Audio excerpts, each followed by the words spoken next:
Pag-usapan po natin 8 warning signs ng liver disease.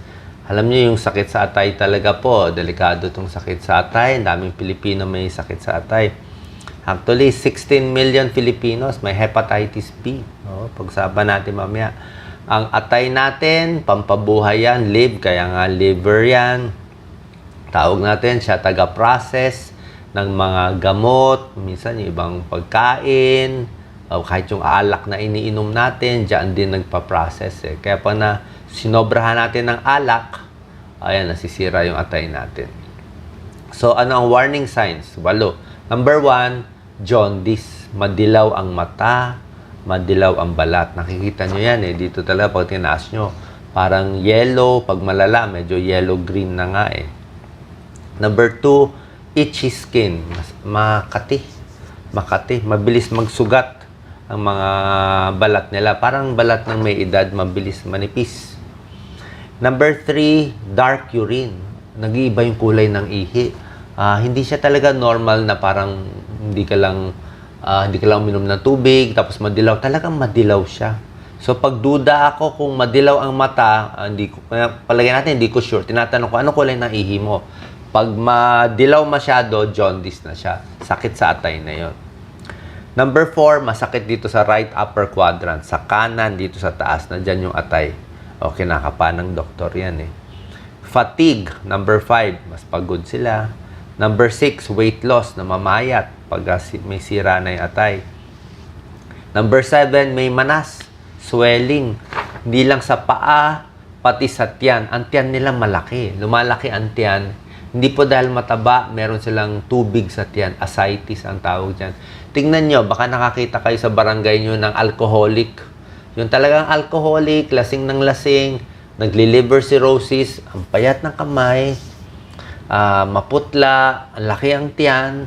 Oo. Pero yung tiyan niyang malaki, hindi beer belly. Ano talaga yon? Payat na talaga sila. Oo. So, ascites yun pag nasisira yung atay natin. And number 8, nausea and vomiting. At meron ding mga skin signs eh. Meron tinatawag na palmar erythema, namumula yung palad, o sa liver cirrhosis din yan. O meron may spider angioma dito sa balat, sa dibdib, sa tiyan, minsan sa paa. Sa paa meron din para siyang spider veins. Spider veins na mapula, parang star, maliit lang. Tapos pag pinindot mo, nawawala yung pula, tapos babalik ulit. Sign yan ng liver disease. So, what causes liver disease?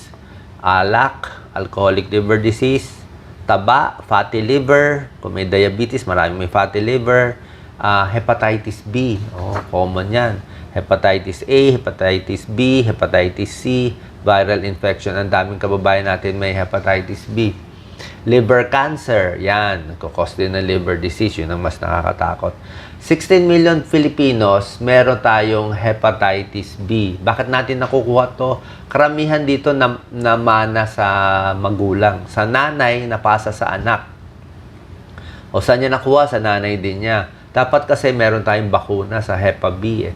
Kaya yung mga bagong panganak, within 24 hours, dapat binabakunahan laban sa Hepa B, para meron parang binibigay sa mga bata para hindi siya magka-Hepa B. 16 million Filipinos may Hepa B. Kaya kawawa po talaga. Pang matagalan kasi yung chronic Hep B, mahirap matanggal. So, kaya importante yung bakuna. Pwede kayo magpa-check sa dugo. Kung wala pa kayong antibody sa Hepa B, may 3 bakuna. 0 month, 1 month, and 6 months. 3 beses. Napakahalaga. Kundi kawawa po tayo. Ito yung magandang bakuna. Siguradong kailangan nyo. Kung hindi, Hepa B, kawawa naman. Nakukuha din yung Hepa B sa sex. Sa lalaki, sa babae, at pag-share ng needles. So, may mga blood test, SGPT, SGOT. Yan. SGPT, SGOT, alkaline phosphatase, tsaka itong ProTime. Pinapacheck yung ProTime. Kasi, ang nangyayari sa may hepatitis, o may liver problem, matagal magbuo ang dugo. So, yung dugo niya, pag dumugo, baka minsan 1 minute, hindi pa nagbubuo. Delikado yun, baka mag-bleed to death. Meron tayong 10 tips para malinis yung atay natin. Number 1, tigil lahat ng alak. Oo. Huwag na natin subukan kahit konti. Huwag na natin isipin na yung iba, sasabihin, pag lalaki, pwede dalawang boteng beer, or dalawang shot ng hard drinks, o dalawang kopita ng wine, o pag babae, isa lang, isang boteng beer, isang kopita, o isang hard drink. Pero sa akin, wag na lang. Oo.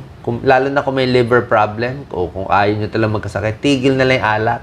Kasi masisira talaga yung atay. Hindi lang atay, pati utak. Number 2, lose weight. Kailangan magpapayat. Kung may fatty liver ka, magpapayat ka ng 5 pounds o 10 pounds. Ang laking bagay, lalo na kung overweight ka.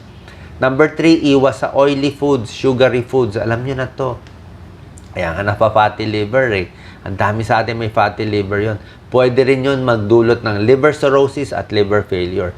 Iwas sa mga sobrang daming cake, donut. Nako, sarap ng donut. Icing, croissant, pastries, ice cream, pritong karne, yan. Ito po mga sinusulat kong articles sa dyaryo dati. At nilalagay ko sa libro, tinuturo ko sa inyo.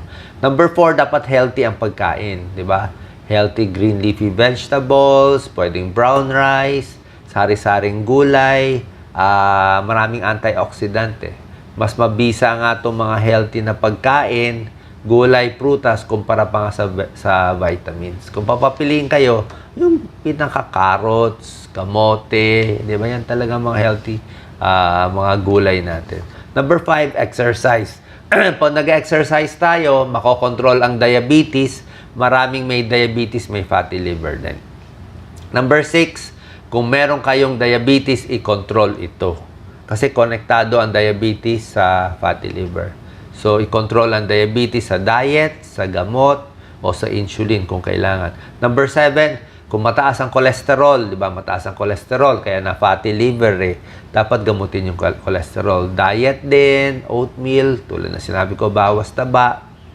At meron din gamot sa cholesterol. Meron mga statins, lalo na kung mataas na talaga ang cholesterol, kailangan talaga kahit konting gamot eh. Medyo may tulong. Ito si Doc Lisa, ito, hindi naman kumain matataba. 290 ang cholesterol niyan. Binibigyan ko ng konting gamot.